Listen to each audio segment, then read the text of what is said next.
Sa harap na mahigit 55,000 na manonood sa Tokyo Dome, nananatiling undisputed si Naoya the Monster Inoue matapos sulunin sa pamamagitan ng unanimous decision ang challenger na si Junto Nakatani. Ngunit sa likod ng tagumpay, naging mainit na usapan ang naging estratehiya ni Inoue na nauwi raw sa pangulo o headbutt dahil sa hindi matibag-tibag at depensa at tibay ng challenger. Sa mga unang round, kitang-kita ang hirap ni Inoue na makapasok sa mabang reach ni Nakatani. Sa ika-10th round, nagkaroon ng aksidenteng pagumpugan ng ulo na naging sanhi ng pagputok ng noo ni Nakatani. At ayon sa mga kritiko at obserbasyon sa laro, tila ito ang naging turning point ni Inoue upang mapigilan ang momentum ni Nakatani na noon ay nagsisimula ng uminit at makatama ng mga solidong suntok sa mukha ng kampyon. At bago pa ang insidente ng pangulo, unti-unting nakuha na ni Nakatani ang tiyempo sa laban gamit ang kanyang pagiging southpaw at bintay sa height. Sinimulan niyang bumbahin si Inoue ng mga counter punches na bihirang makita sa mga nakarang kalaban ng Monster. Inaasahan ko ang lahat na posibleng galaw niya kaya hindi ako nagulat, pero masabi kong as expected mula sa isang kampyon.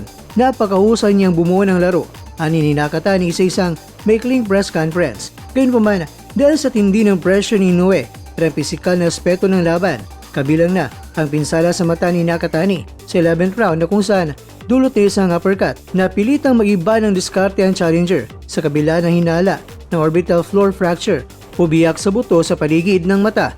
Hindi sumuko si Nakatani at nakipagsabayan hanggang sa huling tunog ng bell.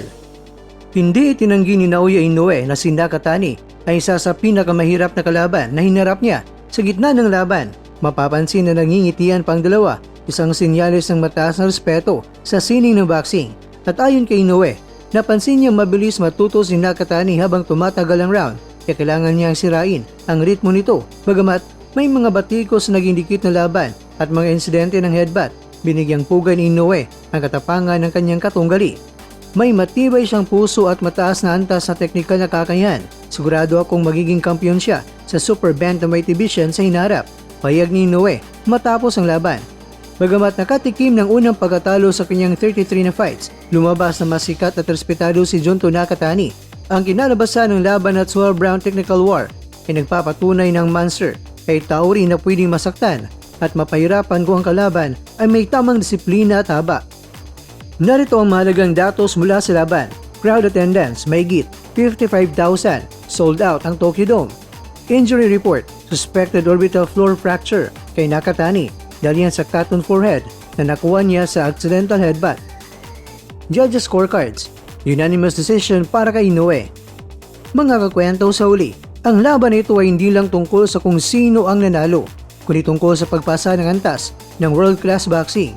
Si Inoue ay nananatiling hari, ngunit napatunayan ni Nakatani na handa siyang sumalo sa korona sa sandaling bumitaw ang Monster. Kung hindi lang nagkauntugan ng ulo, marami ang naniniwala na baka iba ang magiging desisyon ng mga urado.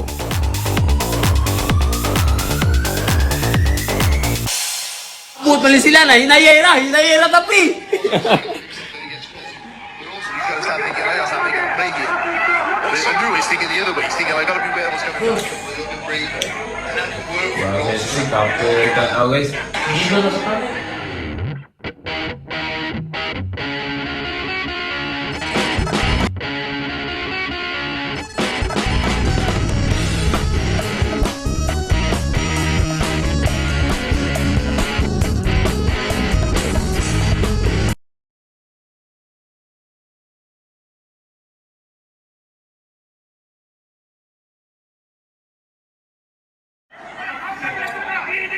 What could Nakajani change up here if he is down on the cards after four? It's a mindset. I think he's thinking more about being safe, which of course you have to. Then he's about what should I be doing? He's trying to react. Sabot mali sila na, hinayera tapi. But also you've got to start thinking, I start thinking, play here. But if I do, he's thinking the other way. He's thinking, I've got to be where I was coming back, but I've got to be the first off. Fought in Scotland, of course, in and what some of their opponents Ay, bugaya, oy. in the past is that you can't quite analyse where he's coming from. He stands on the edge, he's away from you. Well, he's constantly reassessing the judgment of distance, so you can't get yours. Nakajani lands with a couple of body shots. Partially blocked with the elbows. Dugay kayo, pre. Hinayera tapi ah. Dugay kayo eh, dugay kayo. Wala, kapag knockout oh. Nagkakabang knockout ba? Hindi ba, umaytik. Kung may pang-reels ba? Dugay kayo eh. Not burnt there, really, but one positive here has finished the round here for Bakatani. Nakakaya si Lebron Going yun. back to that Lebron jab. ano, Lebron. Speed, timing, fine margins here. Tos! Laay kayo eh. Huwag sumbagay. Kamulay tanaw na eh. Wala eh. Wala tanaw na. Wala gana tanaw.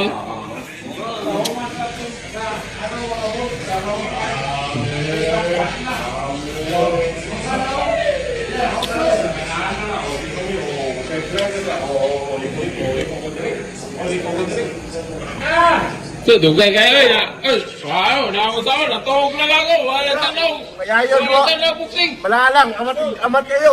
So, Amat kayo dua. ha? May papatawag. Ang taon na yun, abot na. May pagmag-email. Ha? May pagmag-email. Inuwi, ang ako kipalit-palit o ka ng kuhan ba? Pipardio. Baliki kuhan ni Be. Ang tao ni. O aman ni ayo na buwan ni Matigir. Gara-gara dia. Oy.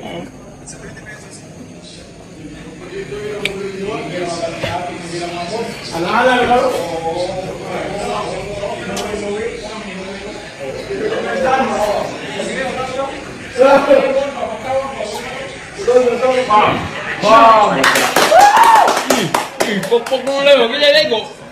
Inuwi. Lebron.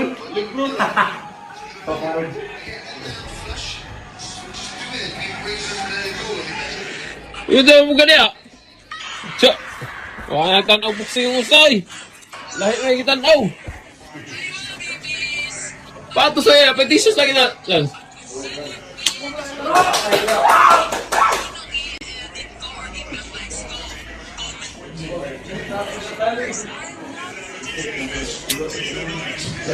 Putting together countless stretch over the second half of the fight.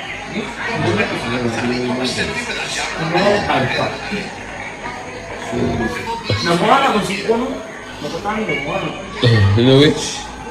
Pareha sila. Pareha doa. Really trouble.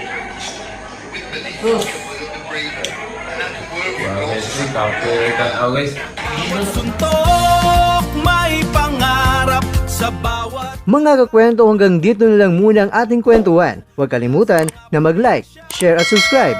Ako po si Mr. Kwento. Ito ang mga kwentong maaring hindi pa nakwento sa inyo. tayo ng boses ang hindi pa napapansin ng mundo. Samahan niyo akong busisiin ang bawat kwento at bawat sakripisyo ng mga mandirigmang mga Pilipino. Ito ang kwentong di pa nakwento.